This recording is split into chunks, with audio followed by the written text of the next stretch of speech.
Ethical moral codes, traditional ethical moral codes, such as are built up over time and transmitted from one generation to the next, such codes are a kind of inherited collective wisdom, and their purpose is to spare the individual the trouble of having to learn some very painful lessons for himself.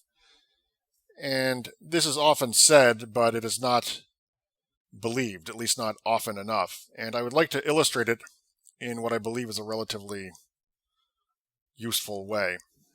So, in the city of Philadelphia, in the 30s, 40s, 50s, and 60s, in fact, up until the 70s, there was a mafia family. The head of this mafia family, of this crime family, was a gentleman by the name of Angelo Bruno.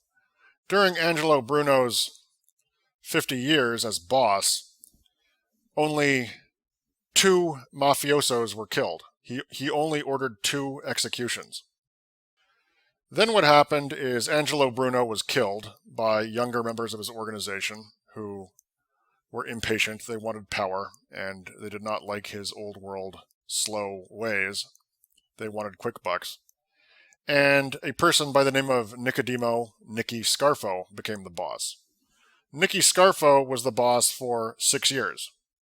During Nicky Scarfo's time as the boss, he ordered 55 executions of his own members. He completely gutted his own crime family.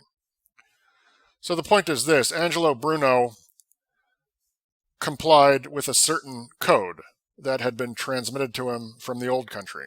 Okay? And according to that code, you should be a little bit patient. You don't have to live like a monk. You can live well. You can even live very well.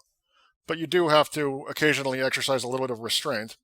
That was the code. And try to keep a pretty low profile.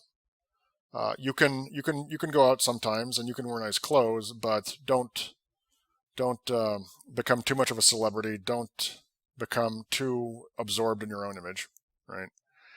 And so these are very ancient moral values. And Nicky Scarfo was a modern American yuppie type mafioso, and he did not have these values. He was a product of the me generation. And look what happened to him. And so he was convicted of numerous counts of murder around 30 years ago, and he's been in solitary confinement since then, and he will never leave. He will die in the same box that he has spent the second part of his life in.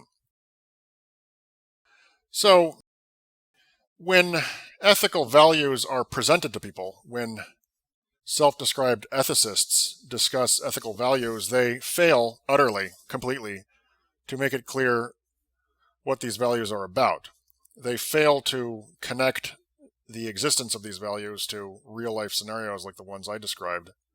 As a result, those values just seem arbitrary and oppressive, and they can certainly be used unnecessarily arbitrarily and oppressively, but at the end of the day, these are organic configurations, and although they can be overused, they almost always have rather profound justifications. And actually, curiously, one of the products of the me generation, of this kind of hippie contempt of traditional values, is that when people attempt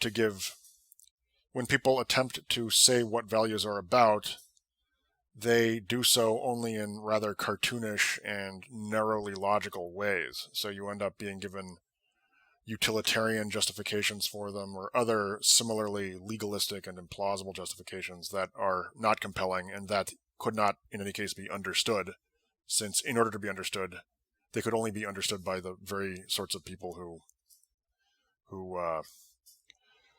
the very people who need to understand these lessons are the very ones who cannot understand them. So, there you go.